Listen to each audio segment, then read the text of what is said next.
I'm Rachel Moore. I'm the kind of person who shows up. Birthdays, holidays, flu season. Doesn't matter. I've brought lasagna to more family dinners than I can count. I've written checks without asking when they needed help. I never say no when it comes to family. Until one night, I heard the truth behind my own name, and everything changed. I hadn't missed a Sunday dinner in over a decade. Not when work swallowed my weeks whole. Not even during audit season. Not even when I was so sick one winter I had to lean on walls just to stand. Mom always said I was the dependable one. The daughter who showed up, who remembered birthdays, who made her famous pumpkin pie from scratch. I believed her. That night I brought baked ziti. Still warm, still bubbling, tucked in the passenger seat like a promise. My apartment had smelled like garlic and basil all afternoon. I didn't mind. It reminded me of Dad. He hated ricotta, so I made it his way. Extra mozzarella, no shortcuts, just like always. Their porch light was on when I pulled up, pale yellow through the dusk. The kind of light that makes you think someone's waiting for you. I parked where I always did, halfway down the drive. Closest spot was always reserved for Alex, my older brother. The one who didn't bring food. The one who didn't call unless he needed something. Still got the best spot. I walked up the stairs, dish in hand. Left. Right. Pause on the third step. It creaked. I didn't knock. I didn't even reach the screen door. Because that's when I heard my name. Rachel won't be a problem. My dad, calm, certain. Like I wasn't his daughter. Just a solution. Inside, the voices were sharp. I stood frozen. 300 grand. Mom gasped. That's insane, Alex. It doesn't matter. Alex snapped. What matters is if we don't pay it now. I'm looking at prison time. You said you'd help, Dad added, still calm, still steady. And we will, he said. Rachel just got promoted. She's probably making what? 180 now. I didn't move. The ziti burned my palms. But it wasn't the dish that hurt. It was the way they said it. Like I wasn't a person. Just a number. She mentioned a bonus. Alex added. Probably more than 200 with stock. Always working. Mom sighed. Start with the roof, she whispered. Then medical. 30,000. Spread it out. She'll give it, Dad said. She always gives. Then came the one that broke me. She still thinks we're a real family. Alex laughed. It's almost sad. I didn't creak the step on the way back down. Didn't let the dish fall. Didn't let myself cry. I just walked to the car. Sat in silence. And let everything I believed about love and loyalty shatter. I'm the kind of woman who doesn't burn bridges. But I do remove the screws, quietly, while you're still standing on it. That night I didn't go home. I didn't even drive straight. I just moved. Through stoplights, gas stations, quiet streets. Anywhere that didn't smell like garlic. Anywhere that didn't sound like my father saying, she always gives. I ended up in a parking lot overlooking Lake Michigan. Not planned. Not intentional. Just far enough to feel like they couldn't reach me, not with their voices. Not with their plans. The ziti sat cold in my lap. It had felt like a gift when I made it. Now it just felt heavy. My phone buzzed in the cup holder. Mom, then again. Dad, then finally Alex. I didn't answer. I stared at the screen until it dimmed, then typed a single lie, emergency at work. Audit issue, rain check, 3 dots. Then Mom, we really need to talk. It's important, I didn't respond. I didn't have to. I already knew what she was going to say. The roof, medical bills, 30,000. Just like they rehearsed, I turned the phone over, and I sat there, in my car, with cold food, and a rage so silent it felt surgical. By the time I got back to my apartment, it was close to midnight. I didn't even bring the ziti inside. Just left it on the seat, like a joke I didn't get anymore. In the elevator, I looked at my reflection. Still me. But something underneath was shifting, not breaking. Just bending in a way that said, this will never happen again. The next morning, I didn't make coffee. I made moves. I pulled out my laptop, logged into every financial account I owned, checking, savings, investment, even the dusty old 41 from my first job. I transferred every dollar into new banks. Banks they didn't know. Then I started calling. Fraud alerts, password changes, 2-factor authentication, if it could be locked down. I locked it. By noon, my phone was lighting up again. Missed calls, voicemails, text messages from 3 different people who claimed to love me. Still, I didn't answer. Instead, I opened a new email to Susan Richards, subject personal. Urgent. Susan was my boss. Tough, sharp, impossible to fool. the kind of woman who wore heels like weapons and didn't tolerate bullshit. I'd never sent her a personal message before, but within 5 minutes, she replied. Come in. Close the door. I told her everything. Not just the plan I overheard, but all of it. The $20,000 for Alex's startup. The $40,000 I gave mom and dad when I got my first big bonus. Every unreturned favor. Every lie packaged as family need. She didn't interrupt. Didn't blink. Just crossed her arms and listened like she was reading the fine print of a lawsuit. When I finished, I exhaled. For the first time in hours. Susan leaned forward. First of all, she said, you've handled this better than most people ever would. Then she gave me 3 things. A lawyer's name, a warning, document everything. An offer. We've got an opening in our London office, she said. Same role. Higher salary. A hell of a view. And most importantly, an ocean between you and them. I blinked. London. That wasn't a transfer. That was an escape clause. I didn't say yes. Not yet. But in that moment, something in me finally stood up. The version of me they used to lean on.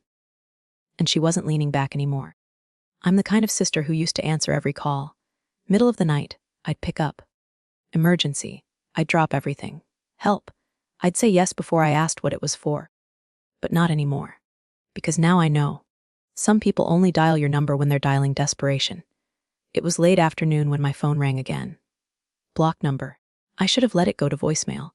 But part of me wanted to hear how he'd spin it. I answered. Jesus, Rachel. Alex said. You've been MIA for days. Where the hell have you been? Working, I said flat. At that job you think prints money. He went quiet for a second. Then he laughed. Too loud. Too fake. Look, he started. We need to talk. As a family. Dinner tomorrow night. Can't, I said. I have plans. More important than family. Yeah. The kind where people don't lie to me and scheme to steal 300 grand. Silence. The kind that tastes like guilt. I don't know what you're talking about. He finally said. Tax evasion. Fraud. Your voice planning exactly how to use mine as a checkbook. More silence. Then, another laugh. This one thinner. You were listening. I was bringing baked ziti, I said. Remember Sunday dinner? That thing you said I still foolishly believe in. Ratch, listen. It's not what you think. It's exactly what I think. His voice cracked. I'm in trouble. You should have thought about that before you broke federal law. You're seriously going to let me go to prison? Over money. I gave you 20,000 already. I gave mom and dad 40. I couldn't afford it then. I can't now. But I gave it because I thought that's what family did. He didn't say anything. He didn't have to. I heard it. The slow collapse of control. I'm begging you, he whispered. Then beg someone else. And I hung up. My hands didn't shake. My breath didn't catch. I just exhaled, the way you do after holding something in for a very long time. The texts came right after. From him. From mom, from dad. I didn't read them. I didn't need to. Because I knew what they'd say. Guilt, pressure. Tears they could turn on and off like a faucet. But that faucet didn't work on me anymore. Not this time. That night. For the first time in years, I slept through the night. And when I woke up, I didn't check my phone. I didn't feel dread. I just made coffee, fed my cat, and sat by the window.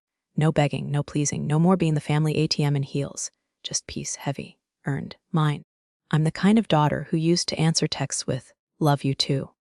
Even when I was hurt. Even when I was tired. Even when they didn't deserve it. But this time, I didn't answer at all. Because this time, I needed space to figure out if love had become just another word for obligation. It was Wednesday, midweek, calm. The kind of day when the office smells like fresh paper and the elevator makes a gentle ding. I was packing up a folder at my desk when the receptionist buzzed. Rachel, there's a woman in the lobby. She says she's your mom. I froze. By the time I reached the elevator, Linda Moore was already past security. She looked smaller than I remembered. Not older, just undone, no makeup, hair pinned badly. Eyes red and watery. She spotted me and rushed over. Rachel, please. Just talk to me. Her voice cracked halfway through. Real emotion. Or maybe just performance. I couldn't tell anymore. We stood there under the gold letters of the company name. Marble floor. Echoes. We can talk, I said. Right here. She blinked, shocked. Can't we go somewhere private? No. You crossed that line on your own. Her voice lowered, pleading. Alex is in trouble. I know. tax evasion, wire fraud. The works. He told me he made mistakes. But he's your brother. No, I said. He's your son. You help him. Her mouth opened, then closed, then opened again. We don't have the money. You know that. Then maybe he shouldn't have committed a felony. A tears welled up. How can you be so cold? This isn't like you. I stepped closer. Lowered my voice. You're right. The old me would have already written the check. The old me thought love meant sacrifice. The old me believed you when you said family helps family. She stared at me like I was speaking a language she didn't understand. What are you saying? I'm saying, the old me died on your porch. She froze. Like the words hit somewhere she couldn't dodge. You don't mean that? I do. Her eyes brimmed again. Real this time. I could feel it. We were desperate. No, you were greedy. There's a difference. She reached out, hand trembling. But I didn't take it. I stepped back, and then I said it. You said I never say no. You said I'd melt the second you cried. But not anymore. You always show up, Rachel, not for you. Not anymore. I turned and walked away. Not because I didn't care, but because I finally cared enough about myself to walk out of that conversation whole. She didn't follow. She stayed in the lobby alone, surrounded by marble, echoes, and consequences. And this time, I didn't look back. I'm the kind of woman who documents everything.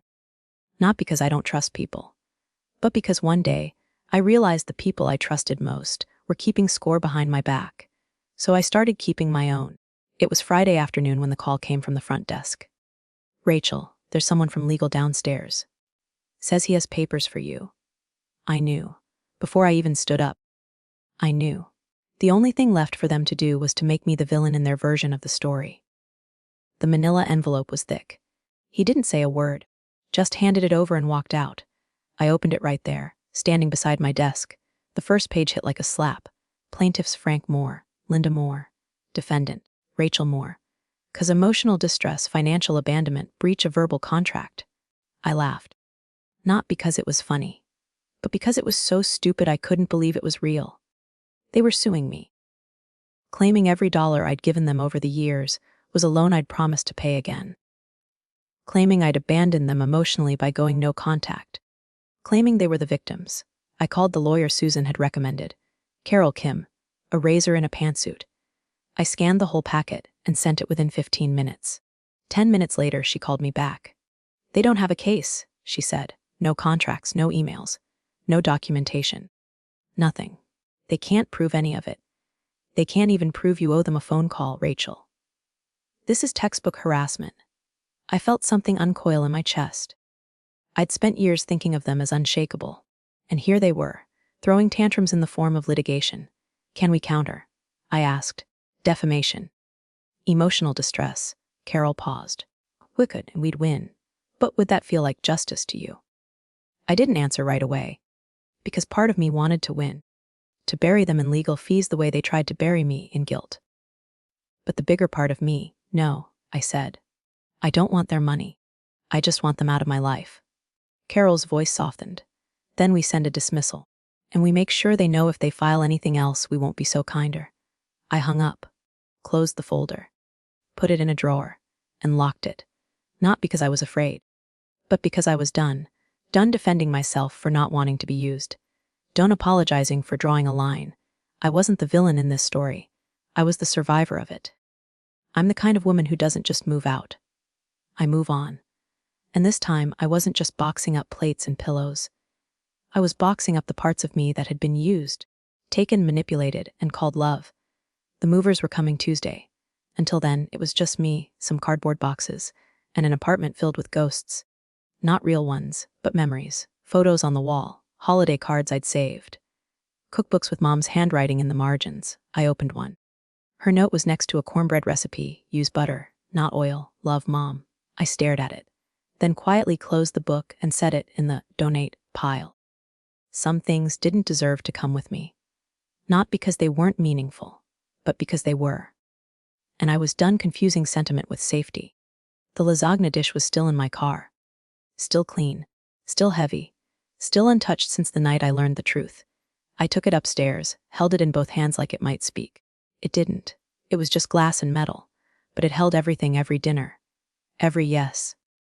Every night I thought showing up was the same as being loved. I dropped it in the kitchen trash. The sound it made wasn't dramatic, just final. I taped up boxes slowly, labeled them kitchen, books, clothes. But one box I labeled, not coming back. That one filled fastest. I kept a few things. The red sweater I bought after my first bonus. The photo of me at graduation, alone, but proud. A bracelet from a friend who once told me, "You are not too much. They are just not enough." That was going in the carry-on. Sunday came. I woke early, brewed coffee, looked around at the half-empty space I once called home. The quiet felt different now. Not like loneliness, like clarity. I had spent so much time being useful, I forgot what it felt like to just be. That afternoon, my phone buzzed, unknown number. For the first time all week, I picked up without thinking. It was Alex. "You're really gonna let me go to prison?" he said. I didn't flinch. "I'm not letting you do anything. You committed crimes. You chose that." "I could lose everything. I already have," I said. My trust, my peace, my belief that we were ever really family. He went quiet. "I didn't know what else to do," he said. "That's a lie. You knew exactly what to do. You planned it. You laughed about it. You coached them on how to lie to me. I didn't mean to hurt you. You didn't think about me at all." Silence. Then, "Rachel, please. I'm begging you." "I already told you," I said. "Beg someone else." I hung up, blocked the number again. But this time there was no ache. Just space. Clean. Clear. Mine. I'm the kind of woman who used to look back. At doorways. At photos. At people who didn't look back at me. But not anymore. Because some goodbyes don't need ceremony. They just need a full stop. Monday morning. I stood in the center of my nearly empty apartment. Everything echoed. Every footstep felt like a final sentence. I glanced at the window. The light hit the floorboards just right. Like a spotlight on the version of me that used to stand here waiting for people to love her back. That woman, she was gone. My suitcase was zipped, my flight booked. The movers had instructions taped to the door. To London. 2-bedroom. Facing the river. It sounded like fiction. But it wasn't. It was mine. I didn't cry. I thought I would. But there's a kind of grief that comes after healing. It doesn't sob. It just nods and whispers. We did what we had to do. I found the note I'd written weeks ago but never sent. It had one sentence on it. "You only called me family when I paid like one." I folded it in half, slipped it into a book, and packed the book last. At the airport, I checked in with one bag. The rest would follow later. I had no layover, no return flight, just one seat, one destination, and one woman, finally done apologizing for needing peace. While waiting to board, my phone buzzed. Unknown number again. I hesitated, but something told me check it. It was a text from Linda. "I'm sorry. Not for needing help, but for how we planned to get it. You deserved better. I hope someday you can forgive us." I stared at it for a long time. The old me would have replied right away.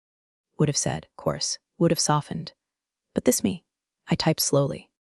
"I hope someday you can deserve forgiveness." And then, I powered off the phone. For good. As I walked toward my gate, I didn't feel like I was running away. I felt like I was walking toward myself. Not the daughter, not the sister, not the ATM in heels. Just Rachel, whole, clean-owned. On the plane, I closed my eyes, let myself drift into a kind of rest I hadn't known in years. A rest without strings, without expectations, without guilt. Only one truth carried with me: some people only love you as long as you're useful. And the moment you stop giving, you stop existing. But I was done existing for others. I was finally starting to live for me. I'm the kind of woman who used to bring lasagna as proof of love. Sunday after Sunday. Pan after pan. Warm hands. Open heart. Believing that if I showed up enough, loved enough, gave enough, someone would look at me and finally say, "You're enough." 6 months later, I stood in a quiet flat in London. Top floor. Red brick. A view of the Thames and just enough sunlight to keep the basil plant alive. My kitchen was small, but mine. Every drawer opened smoothly. Every spoon was where I left it. There were no voices behind walls. No phone buzzing with debt disguised as affection. No guilt simmering in the air. Only silence and peace. That Sunday I made lasagna, not because anyone expected it. Not because I was bringing it to someone else's table. But because I wanted to. Because I missed the smell of garlic and basil. Because I remembered the girl who believed casseroles could heal. And I wanted to feed her now. As it baked, I sat on the floor. No music, no news. Just the quiet hum of the oven and the slow realization that I hadn't lost everything. I'd simply lost everyone who only saw my value in how quickly I said yes. The lasagna was perfect. I plated a slice, sat at my tiny table, lifted the first bite, and smiled, not because it tasted like home, but because it tasted like me, strong, steady, savory, warm. And finally enough. If you've ever stood outside a door with something warm in your hands and hope in your chest, only to hear a truth that shattered you. I see you. You don't owe anyone an explanation for saving yourself. You don't have to apologize for choosing peace over performance. Because love without respect is just debt in disguise. And showing up for others means nothing if you never show up for yourself. My name is Rachel Moore. I was the dependable daughter. The generous sister, the one who never said no, but not anymore. Now, I'm the girl who made lasagna and finally learned to eat it for herself. This story was brought to you by Telling Story with me. If it made you feel seen, please leave a comment. Tell me one word you wish someone had said to you, like subscribe, share it with someone who needs it. And remember, you are not selfish for walking away. You are powerful for surviving. And you are worthy of more than silence in return for everything you gave.